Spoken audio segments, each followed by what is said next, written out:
कोई पूरी रात को बच्चा जागकर इस बात के लिए पढ़ रहा है कि कल एक दिन एक सवेरा आएगा और उस सवेरे के होने के बाद में वो संघर्ष थोड़ा सा विराम ले लेगा, वो संघर्ष थोड़ा सा थम जाएगा। लेकिन जब उसके पास ये खबरें पहुंचती हैं तो उसका विश्वास टूटता है, उसका रातों को जागकर के जो मेहनत करना था वो एकदम से खत्म हो जाता है और वह इस सिस्टम के सामने हार मान लेता है।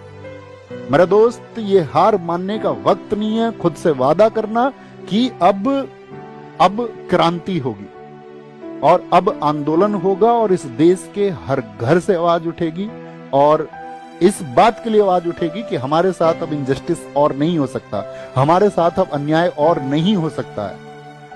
और बस मैं तुमसे इतनी बात कह सकता हूं कि तुम डरना मत, झुकना मत। और क्योंकि अगर हम डर गए ना दोस्त, और अगर हम झुक गए तो इस देश की जो टेढ़ी रीढ़ जिस किसी ने भी की है उसे हम कभी सीधी नहीं कर पाएंगे।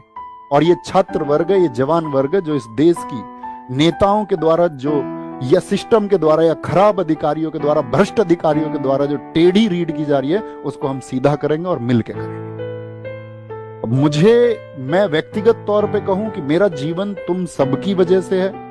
अगर अपना जीवन भी कुर्बान करना पड़ेगा इस व्यवस्था में बदलाव करने के लिए तो हम कर देंगे और बेझिझक कर देंगे, बिना किसी संकोच के, बिना डरे, बिना झुके कर देंगे।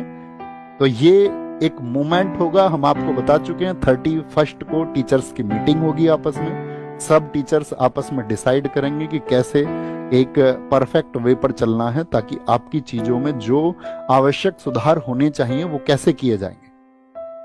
और अगर उन सब चीजों को कंसीडर नहीं किया जाता है तो ये सिर्फ एक प्रोटेस्ट नहीं, ये भविष्य बचाने का आंदोलन होगा, इस प्रशासन को जगाने का आंदोलन होगा और उस हर एक युवा आवाज को संगठित होना होगा जो इस खराब सिस्टम के खिलाफ में लड़ना चाहती।